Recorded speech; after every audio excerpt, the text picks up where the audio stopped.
Hey guys, this is going to be my contest video entry for Michael Gantner's 100 subscription giveaway.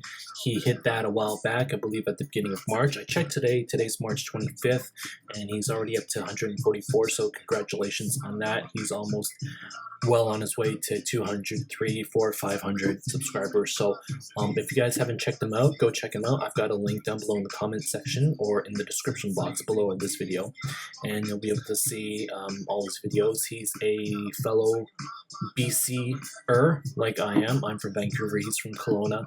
I met up with Michael, I believe last year at the Fan Expo Vancouver. He had some Catwoman comics that he wanted to give me, so we got to the chatting and we met up last year at the expo, and he seems like a really cool dude. So congrats again to all the subscribers. Michael, you've got some questions for us, so I'm going to do my best and try to answer them. So number one, have you ever influenced someone else to read comics? Personally, no, I haven't influenced anyone to read any comics. I don't really have a lot of people around me that are into comics, or I feel like a lot of people around me have that stigma that comics are for kids. So I really don't try to push my agenda on other people. If they come over and see some of my trades on my bookshelf and ask what it's about, then I'll let them read it, but I won't really actively push them to read comics. Number two, do you have other friends that read comics? Like I said, I don't have other friends that read comics around me, but I do have a couple of coworkers. Funny story, the first week or so that I got to work, there's this other person that works close to me, and she's like this huge Catwoman fan. And when I told her that I also read comics and also collect statues, she just went crazy because she's also a big statue collector and she buys pretty much anything Catwoman. So I guess in terms of other friends, I guess I do have a couple of people at work I work with that do read comics. But in my immediate circle of friends, I don't really have anybody that reads comics. Number three, stuck on an island, superhero movie or non-superhero movies for the rest of my life. I'm going to go with non-superhero movies, because with non-superhero movies, there's going to be a whole lot more movies to watch. And I'm not just stuck to the action type of movies. I can watch comedies and horrors and dramas and all that other stuff. So I'm going to go with non-superhero movies. Number four, comic book horror story.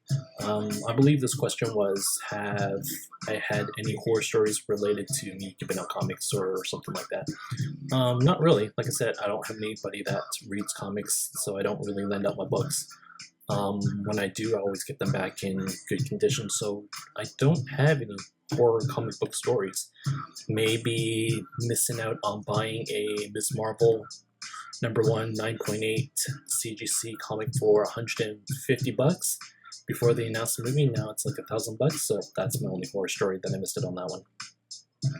Number five, why do you think comics still have a social stigma? I think it's because of the public perception of comic books and people that read comic books. Big Bang Theory is a super popular show, but that does nothing for the people in the comic book community, because it paints comic book readers as nerds and geeks that they are what society thinks of when they think of comic book readers. So I would prefer that show be off the air, even though it's super popular and sometimes I hate watch it. I would rather that they get rid of that social image of that type of comic book reader, because there's a whole bunch of us. There's girls, guys, normal people, kids. There are those type of comic book nerds, but there are also normal people like you and me that are not socially awkward. Number six, favorite movie director. I don't think I really have a favorite movie director. I think I probably, I don't know, Luc Besson, the director of The Professional, of what's that movie with La Femme Nikita?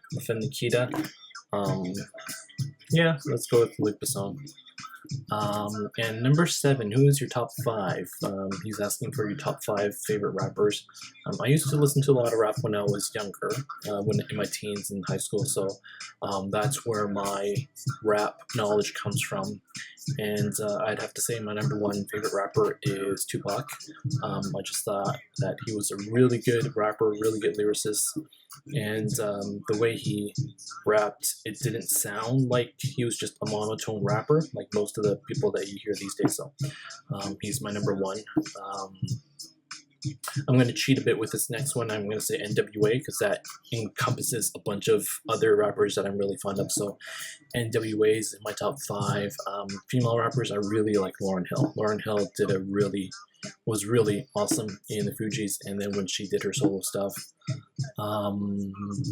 These days, I don't listen to a lot of rap, but the one rapper I do have in my Spotify playlist is Childish Gambino, who you may or may not know is Danny Glover. Donald Glover. Danny Glover's from Lethal Weapon. Childish Gambino is Donald Glover, and he is in Community. He's a really good actor, but I really like him. I like how he spits out his rhymes. And the 5th one, I'll pick another recent female rapper. I really like Amanda Blank because I really like. It's a toss-up between Amanda Blank and MIA. I really like them both, so it's a tie for number 5. So there we go. Those are my answers to your contest questions, Michael. Like I said, congrats on all the subscribers, and like I said, you're going to be hitting 200, 300 pretty soon, and hope to talk to you soon. Take care, and have a great day, guys. Thanks.